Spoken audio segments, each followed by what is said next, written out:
My wife is an interior designer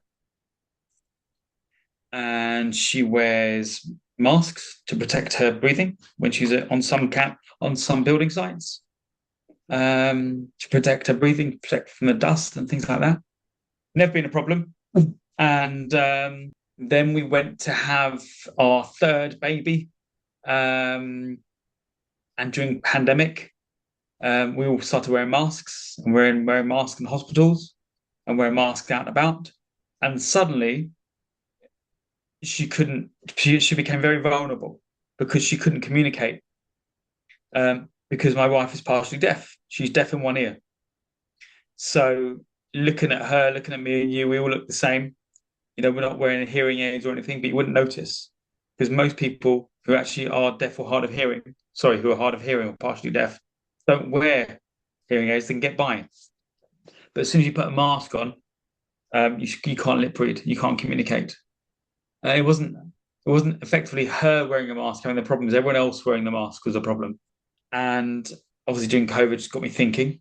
I wanted to create a solution for it. I wondered who else was having the problem, and I found out there was 12 million people in the UK who are deaf or hard of hearing. Um, and forgetting about COVID, you've got people going to hospitals generally. You've got people on work sites, building sites who now wear masks more and more because of what's happened, and because they're taking care of their own personal health. You've got 466 million people around the world who are deaf or hard of hearing.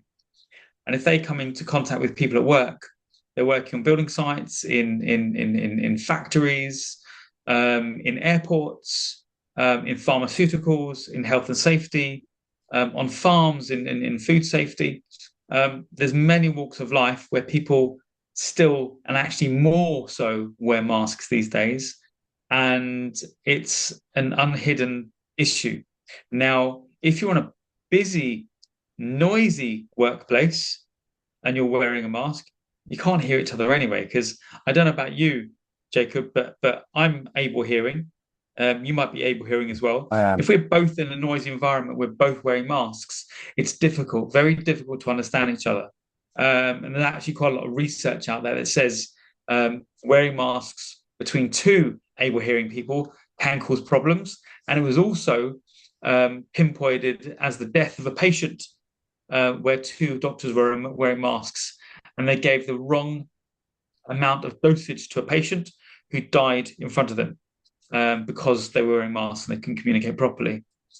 So the motivation was help my wife, help other people who may be having the same problem. The experience we've had to date, it's almost 5 years since we started the company. Um, we've got one, two, three certified products, one medical mask, which is a transparent medical mask. So now you can actually see the nurse or see the doctor talking to you. Um,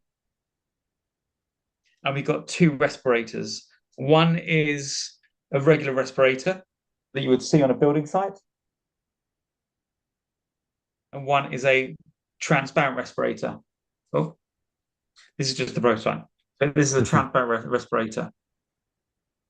It's got an anti-fog piece here as well, which you basically can now wash and reuse hundreds of times if you wanted. Yeah. Well, Um, that's really interesting hearing you talk about that because in preparation for this, I read the information on your website. I read about how you began in July 2020, I think it was, shortly into the pandemic.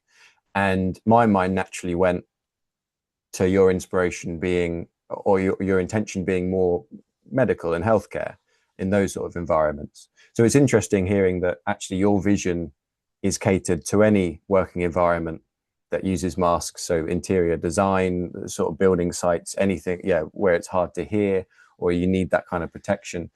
Um, is your experience that the pandemic and everybody wearing these opaque fabric masks was the catalyst that made you think this is actually a real problem now going forward that I want to solve with a more general use in mind?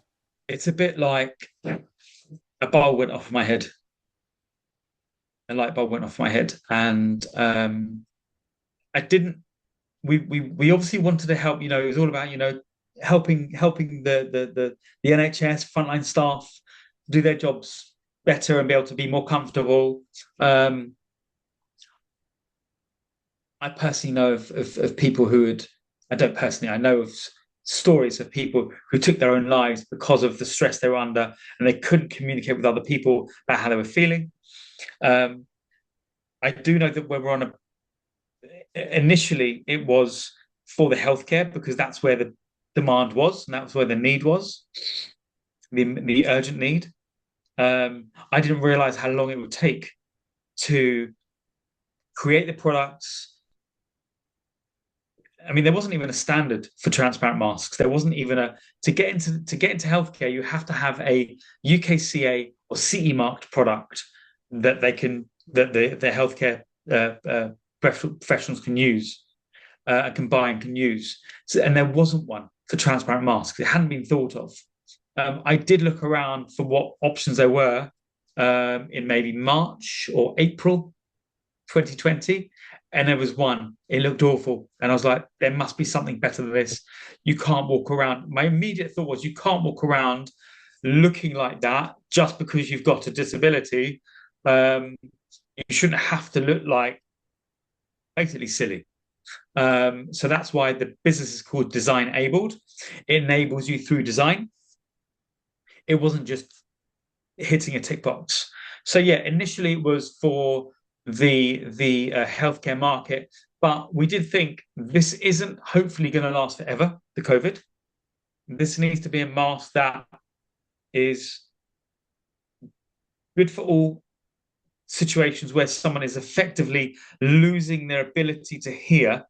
It doesn't have to mean that you're deaf or hard of hearing, but it might be in a situation or workplace where it is noisy and you're not able to communicate properly by wearing an opaque mask like this. And that's a problem because if you ever went to a cafe or a shop during COVID and there was a noisy background and you tried to talk to the person behind the counter, you'd see this. Sorry, what did you say? And you Mm. do that, and that's what happens. And then suddenly you're not protected. So um, initially it was yes for healthcare, but actually we thought, where is this going to go?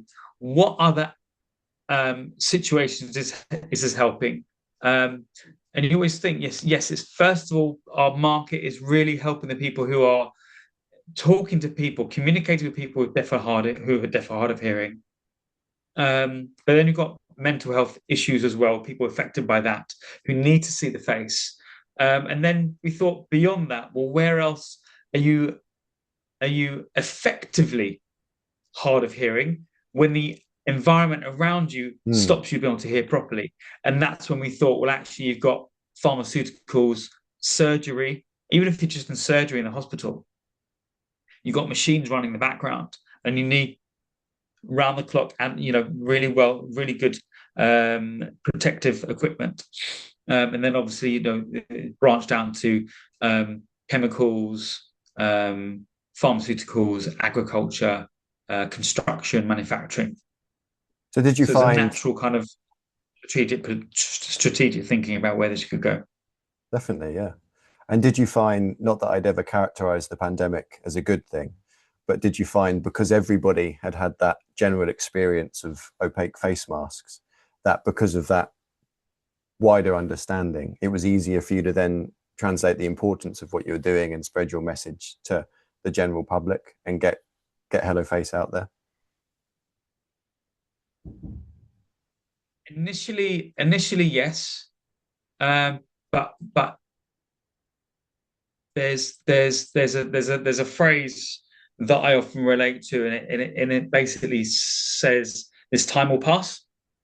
Mm. And what that means is that at certain situation, it means something slightly different, but I'm using it for this situation in that a meaning in a certain situation, a certain time might mean something, but about a year ago, when we were talking to people about the mask, they said, "Well, COVID's finished. Why is your Mm. mask still relevant?" So the reasoning then was relevant, and the reasoning a year or 2 years later wasn't so relevant. And it's actually again thinking and not reinventing, but actually thinking about where are the problems still there?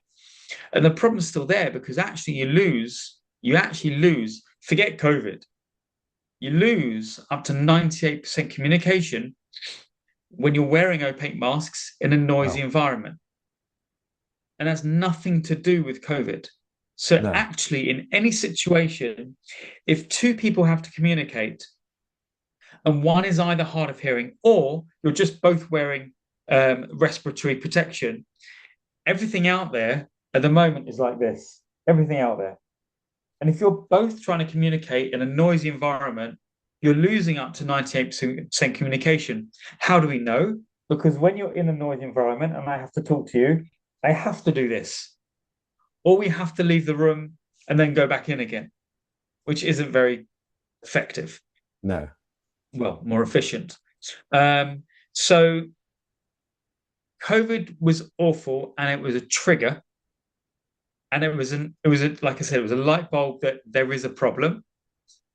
Is that problem going to last beyond COVID? Yeah. Thinking more long term, with Helloface, what would success look like to you, both for your business and also personally? We've been building for well, the business started in 5 years and we kind of had a product. We had a transparent face shield, but it wasn't like what you'd seen before. It wasn't like over the eyes because it didn't really do anything. Ours was much lower. It was down around the mouth and around here. Mhm. So it really stopped the breathing and try to draw the breath away from the person in front of you. Um, Success is dependent on we've been working on our anti-fog solution, and we only solved that in August last year. So what Mhm. that means is we are now able to wash our masks and the anti-fog solution doesn't come off. So Oh, that nice. makes it reusable. So one of the let me start off a slightly different way. There were a few pillars of our business. Our mask has to be protective, it has to be inclusive, and it has to be reusable.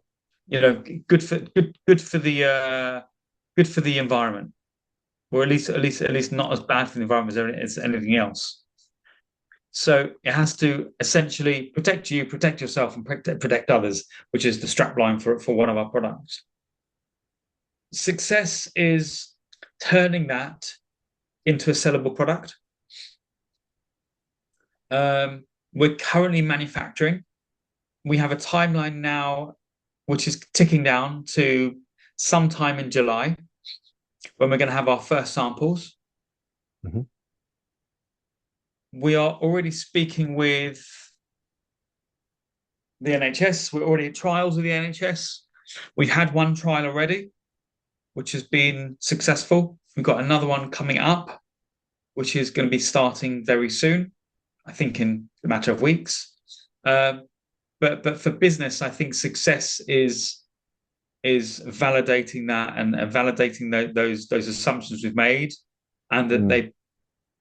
the clients are buying our products and then repurchasing them.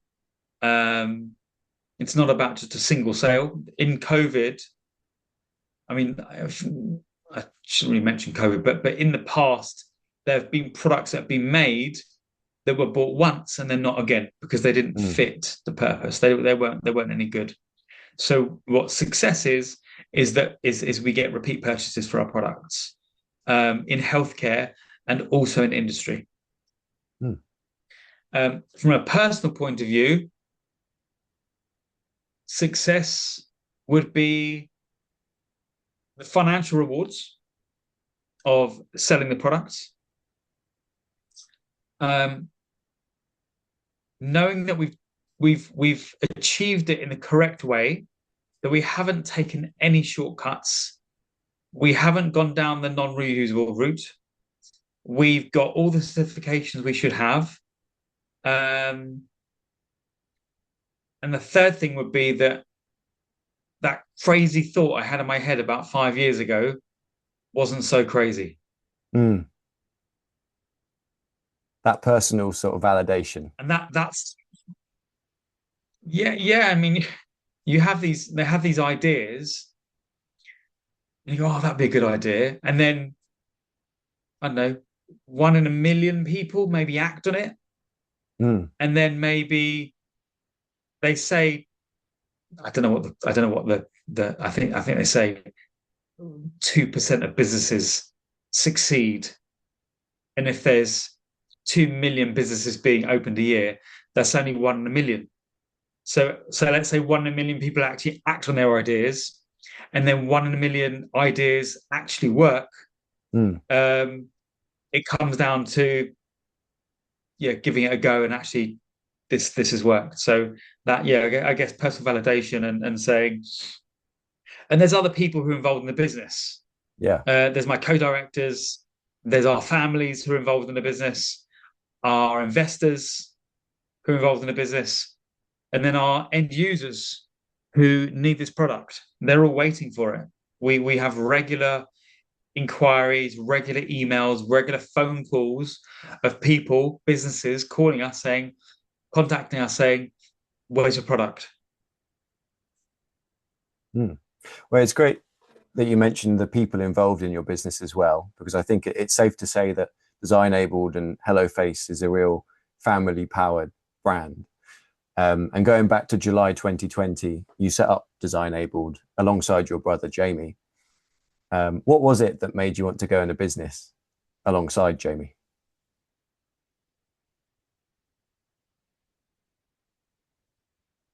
Didn't, I did not want to. I didn't think about it. Um, but when I did think about it, it wasn't like a plan. Like I wanted to go into family business.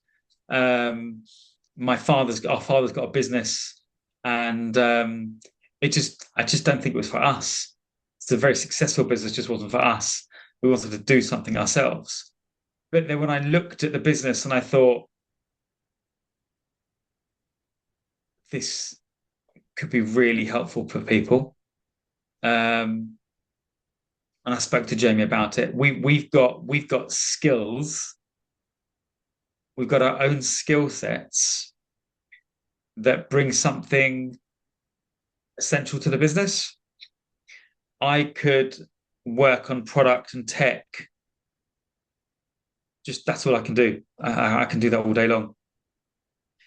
Jamie can build relationships and develop business relationships, and that's what he does. Um, so I think it's just a good match, really good Mhm. match, and we get on, which is good. We got the same outlook, which is good. We're both conscious of solving a problem now without creating problems for the future. And that was around environmental problems. We were Mm, reading about the amount of pollution that masks cause.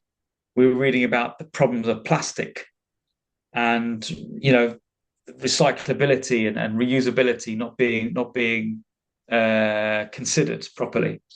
So we both agreed that whatever we do, this product should be, and everything the business does, the product should be geared towards environmental considerations. And because we were thinking of, we both loved the idea of the product. We didn't know what it was going to be like at that stage. At that stage, we didn't know what a filter was.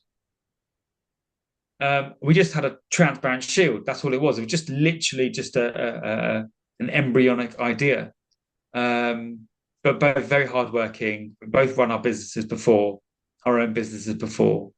We're close family, and and and we get each other, so it made sense.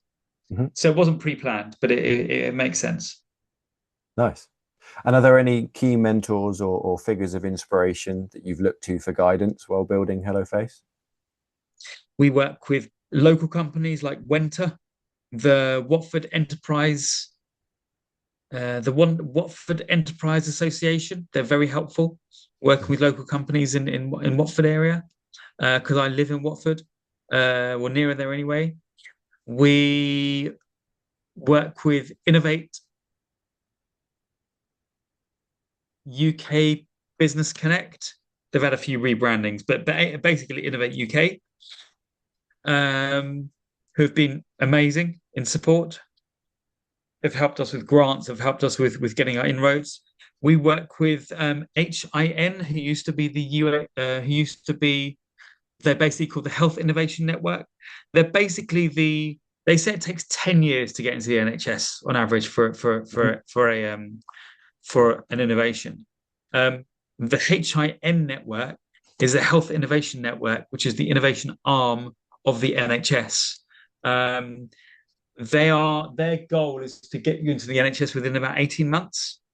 It's not been quite that fast, but it has been. I mean, our product has only been certified in March last year.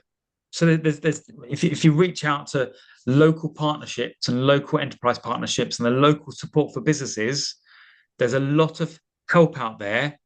You have to do a lot of the work yourself, but they've got mentors, they've got finance mentors, there are marketing, legal, there's small legal grants you can get to protect your ideas. Those have been really helpful. And kind of mentoring is the local universities as well. They're really keen to work with local businesses because it enables their students eventually to get real life experience in the local area, and also hopefully jobs when they graduate. So they've been helpful. I wouldn't say they're necessarily mentoring, but they're definitely good help. Nice. Well, we've spoken about how you're gearing up for the launch of your products over the next couple of months. What are the kind of methods and strategies and channels you've been using to spread your message out there and secure your first customers? We speak to our clients a lot. We speak to the end users. We could speak to them more, but that's what we're doing. Our masks, so our respirators, these transparent respirators were actually built with cosmetic surgeon dentists in Harley Street. Okay. So we actually went there and we took the very early we knew what was needed because NHS Wales paid us and SBRI paid us to make the first prototypes. We won a tender to make the very best protective masks for healthcare professionals. It was actually for dentists because they have to bend their heads. They've got they're doing surgeries with they're carrying out surgeries. AGP surgeries, which are aerosol generating procedures. So when they're drilling gums and teeth and things, it sprays aerosols out, and they're being covered in all sorts of stuff. So they wanted perfect round the face sealing and really high level protection of filtration. But they're also very close to the patient, so you've got to protect what comes out of the mask as well. But when you're going in to get your teeth drilled, you don't really want to have someone wearing this who looks a bit like Darth Vader. You want to see their face and they want to talk to you, and they've got noises going on around them. So it was really a perfect example of what would be good for them. So we actually went to the surgery, the dental surgeons in Harley Street, and we actually worked with their dentists and with the nurses to understand when they put the masks on, what do you think? How does it work? The filters were too big, so we made the filters smaller. They couldn't wear surgical loops, so we made the profile of the masks much lower, so I can put it on, wear glasses, and I can see down, and I don't get these raised up, because the other ones they had all pushed the glasses up on top of their head, or they had to bend their head down to see the patient for 4 hours in a surgery, and they're all getting neck ache, and it's really bad for them. So, and it's not helping them.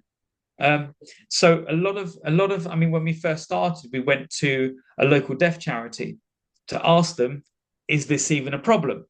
When my wife had the problem with she couldn't communicate, we went to a deaf charity and we said, is this a problem? They said, yes. We've got, for example, a cancer patient in hospital who has to video call a translator to communicate to the staff in the ward that the patient who's deaf needs the toilet. And that was, I think at that point, in fact, I think at that point I was like, that's an awful problem. You have to tell someone. And then, as I said, we went to the doctors and nurses, the dental surgeons, and they told us how to refine the mask and make it better. Then we went to the builders, and they were saying yes. When I'm trying to tell my colleague stop, and he's like, "What, mate?"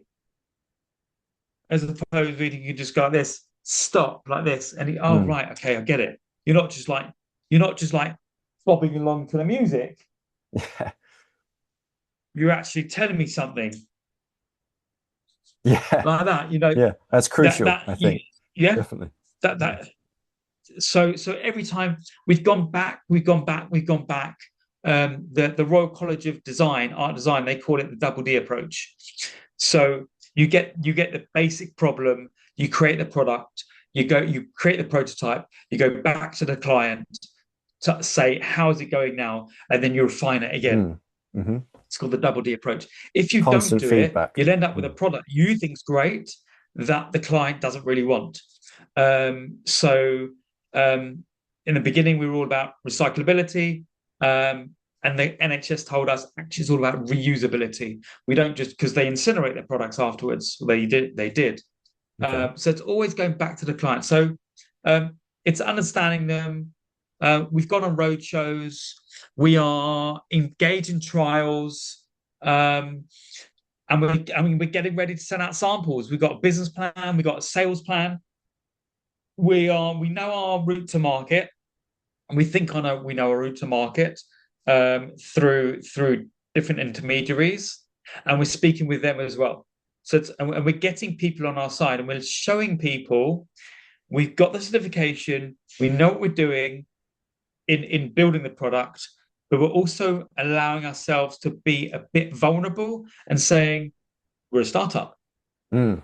We haven't been in this industry. We do need your help. So we found people that we call mavens, um, basically people in the industry who are very well connected, who believe in our idea.